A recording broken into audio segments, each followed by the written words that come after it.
What's going on, everyone? My name is Brent Schirmer. I run the See Dude YouTube channel.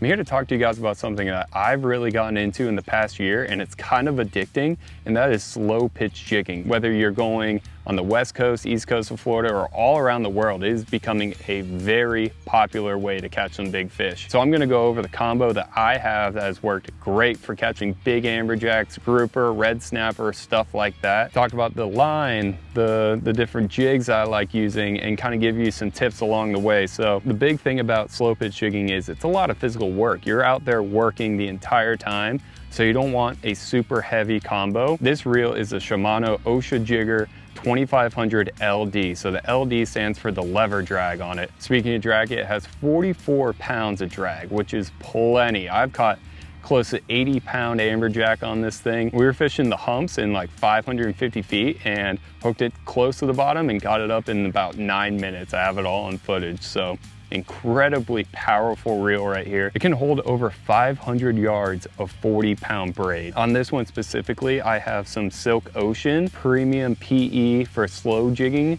This is their braid. It's a multi-color, so every 10 meters has a different color, so you can kind of keep track of how far down you're going. I'm pretty sure this is the PE 2.0 size, which is pretty equivalent to about 40-pound braid. This reel has a 6.2 to 1 gear ratio, so you get a lot of line back with every crank of the reel, and it just feels and looks so nice. This combo paired with the Shimano grappler rod. This is their Type Slow J, obviously for slow pitch jigging. This is a 6.6 rod, and it's a medium heavy. When you pick this up, it doesn't feel like a medium heavy. This thing is incredibly light. But when I tell you this thing has some backbone, I'll put in some B-roll of me catching some fish on this thing. It is so much fun. This thing bends so much, but the backbone is very strong. Another big thing, you don't want a super long rod. You don't want like a 7.5 foot rod. So a nice short 6.6 rod like this that has the backbone and is still a lot of fun to work with is perfect. Let's talk about the jigs that I like. So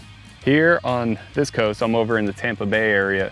The vast majority of the time, I'm gonna be fishing anywhere from about 80 foot to maybe like 140, going for groupers, snappers, AJs, stuff like that. So a rule of thumb when you're picking out a jig to battle the current, kind of make sure that your jig's gonna be working properly, is you want roughly a gram of weight on your jig for every foot of water you're gonna be fishing. So my go-to size is 120 grams right here. If you get a little bit heavier in some shallower water, that's fine. But the main thing is you wanna make sure that you're working this bait straight up and down vertically. That way it's gonna give you the proper action depending on the type of jig that you picked up. My go-to jigs have been these Nomad jigs right here. They come in a wide variety of sizes and different shapes, and each one gives a differing kind of action or flutter that the jig's gonna do. Something that helps with these Nomads is on the back of each one of their jigs, on each one of their designs, they give you an idea of the different ways that that specific jig is gonna work. If you're going and you're wanting to work closer to the bottom, you want kind of a slower flutter instead of it going like straight up and down, a little more vertical, as if you were going for like blackfin tuna or something. My go-to when I'm bottom fishing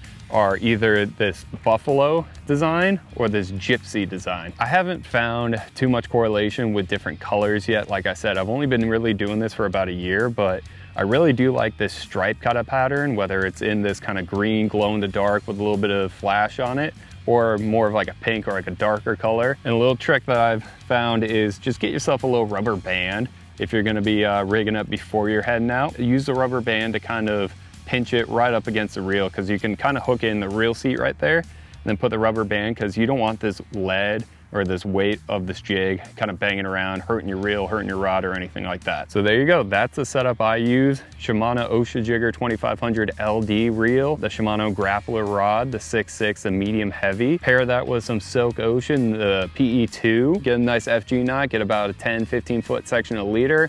Depending on what species you're going for is really gonna determine the size of the leader you're going for. Most of the time I like about 40 to 50 pound. Then pick you up some jigs. So depending on where you're gonna be fishing, if you're fishing the Marathon Humps, you're gonna have to bump up pretty heavy on a pretty bigger jig. But if you're fishing about 100 foot, get some 120s, something like that.